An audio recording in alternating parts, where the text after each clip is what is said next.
Okay, I always keep my guard up. I always believe in baseball, and I believe somewhere in the future, baseball will give me a second chance. That's all I can go on. Okay? I hope it happens while I'm alive. I hope it happens while all my family's alive. Because that's really what the Hall of Fame is about. Fans and family. Do you think there's something that you could do about it at this point right now? Like, is there? No, I don't think there's anything I could do about it except what I try to do. Keep my nose clean. Stay out of trouble. Be a positive person. Be a good public relation guy. And go around the country, which I do on a daily basis, and sell the game of baseball. I love the game of baseball. I worry about the game of baseball. I want it to succeed. I have two grandsons that someday will play in the big leagues. And I want them to be in the big leagues when it's really doing well. Okay, So hit that like and subscribe button for me, please, as we continue to rebuild the platform here. So those are the words of Pete Rose in regards to his Hall of Fame eligibility in what would be his final sit-down interview here. And, part of me, feels for the man. He seems definitely more contrite, but that's after he couldn't deny that he didn't gamble anymore, that there was irrefutable evidence. Right? But, he's in his 80s and stuff. It's like, you know what? It's almost like let him in, but no. We have to be held accountable for our actions. We can forgive him, but we can't let him in, right? So we're going to pull up a couple things here. Words from a teammate of his, which is why, to me, no Hall of Fame. So via the Dan Patrick Show, talking to the legendary Johnny Bench. And as you can see here, teammate of Pete Rose. Let's listen to Johnny Bench, his teammate. Let's hear what he has to say about whether or not Pete Rose should be in the Hall of Fame. Because you know what I realized as I was making videos earlier this year, there's a lot of young cats out here. So we have to provide historical context. All right? So let's listen. All of the current Hall of Famers, and I said, one-time vote for Pete to be in the Hall of Fame. If I had everybody right now, or put him on the ballot, what do you think the current Hall of Famers would vote? No. Not even put him on the ballot? No. Okay. No. Yeah. Well, the story is, but we should make him commissioner of baseball gambling. I mean, if it sounds so ridiculous, but if they're going to start gambling in baseball, maybe do it. But the thing that I tell people is, people who say yes that he should be, then I say, do you have kids? And they said, yeah. And I said, well, go home and tell your kids there's no more rules. And it kind of like makes you think about what it is. Now, the thing that upsets all of us is that he had a chance. Yeah. The first year, the first day, when Newbaroth gave him the option of signing a paper. And he said, if you don't sign this, then Jim Giamatti's going to nail you. And that's the way it happened. But I had 3 different meetings with commissioners, with Siegel and Bud, and I said, look, so we gave him, we wrote it out, had it written out, Ms. Schmitty and Morgan and I, and had it written out, do this, do this, do this, and then you'll be, you have a little time and then put you on the, but it didn't happen. Yeah, no. And all he had to do, he had to show contrition and give back. Imagine if he went to all the minor leagues and just said, I'm going to tour the minor leagues for baseball and talk about what I just did do. I had career suicide. And if he did that, I really feel like he would have. That was the commissioner, offer. Hall of Famers. That was one of the offers, yeah. What else did they ask Pete to do? He had to admit it, but he had to go away and he had to stop and he had to admit to what he was doing. And he had to, say, I did this and I did that and admit to it. So but what made him great, Johnny, is what has kept, like, So there you have it. If you want to watch the whole interview, you got it right there. Dan Patrick Show, July 17, 2018. His teammate, the great Johnny Bench, said he was presented with offers to where you admit what you do and you try to repay your debt to Baseball Society, and he chose not to do it. He was steadfast that he was not guilty. He didn't bet on baseball. And then come to find out he did. And because he didn't accept the deal, which could have got him on the ballot, and he probably would have been in many years ago at this point, going back from 1989, he'd probably be in by now. He didn't do it because he didn't take accountability for his actions. All right. Another Hall of Famer. The Hall of Famer, number 2 all time in home runs, the legendary Hank Aaron, gave his opinion. Let's listen to what the man had to say. Fair use.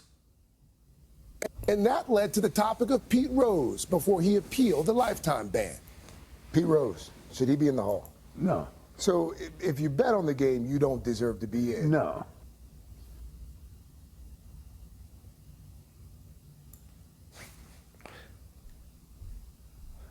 And there you have it. Couldn't say it any plainer than that. No. So why is it so important? Why is it baseball so strict on the gambling? Well, this is why we got the all right, I had to try to remove that anyway. This is the reason. The Black Sox scandal. And I'm going to read through this article real quick. It's very brief. Black Sox scandal. American baseball scandal centering on the charge that 8 members of the Chicago White Sox had been bribed to lose the 1919 World Series to the Cincinnati Reds, coincidentally, Pete Rose's team. The accused players were pitchers Eddie Kikati and Claude Lefty Williams, first baseman Arnold Chick Gandil, shortstop Charles Sweetie Risberg, third baseman George Buck Weaver, outfielder Shoeless Joe Jackson, and Oscar Happy Felch, utility infielder Fred McMullen. Court records suggest that the 8 players received $70,000 to $100,000 for losing 5 games to 3. All right, so as you can see here, I want to get to the main part here. Suspicions of conspiracy were aired immediately after the World Series ended, principally by Hugh Fullerton and other sports writers, but controversy over the allegations had died down by the beginning of the 1920 season. Then in September, a grand jury was called to investigate various allegations of gamblers invading baseball, yada, yada, yada. Let's get to the main part here. Indicted players stood trial in 1921, but on August 2nd were acquitted on insufficient evidence, largely because key evidence, including the original confessions of the players, had disappeared from the grand jury files. They probably were stolen. On August 3rd, the new baseball commissioner, Judge Kennesaw Mountain Landis, who didn't mess around. All right? Kennesaw Mountain Landis didn't play. He banned the 8 players from the game for life. All right? That's the precedent. So because of that, even if you even think about betting on baseball, you got to go. And what's the rule? See, guys, this is the attention to detail you get over here. We don't just talk. We in the MLB rule book. Pull up the PDF. All right? So here we are, gambling. We're going to read 1 and 2 here. Any player, umpire, club, or league official or employee who shall bet any sum whatsoever upon any baseball game in connection with the bettor has no duty to perform, shall be declared ineligible for 1 year. So if you bet on baseball in general, you get a year. But if it's a game that you're not involved in any way, shape, or form, that's the caveat. It's a year. Bullet point 2.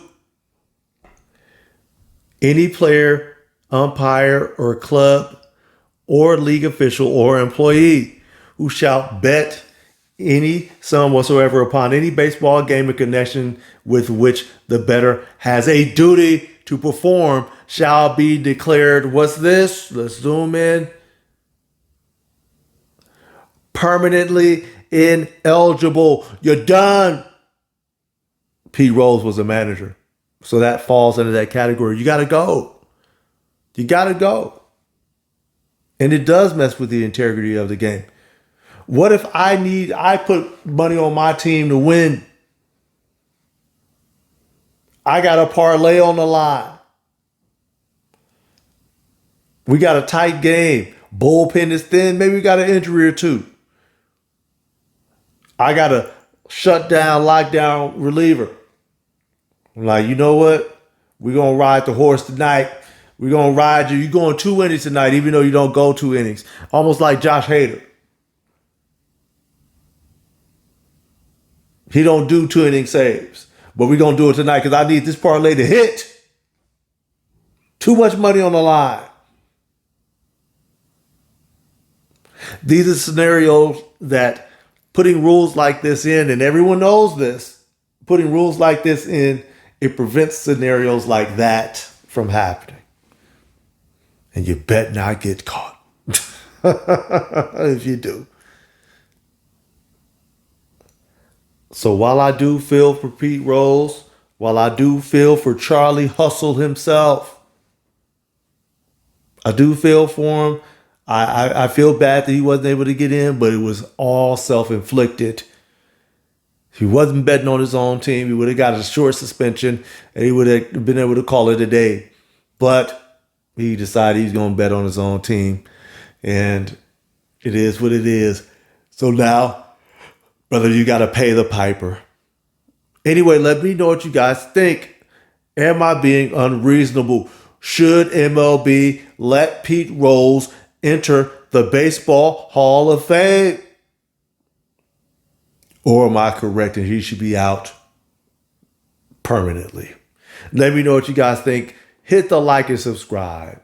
And let's have a discussion. And until next time, I'm out.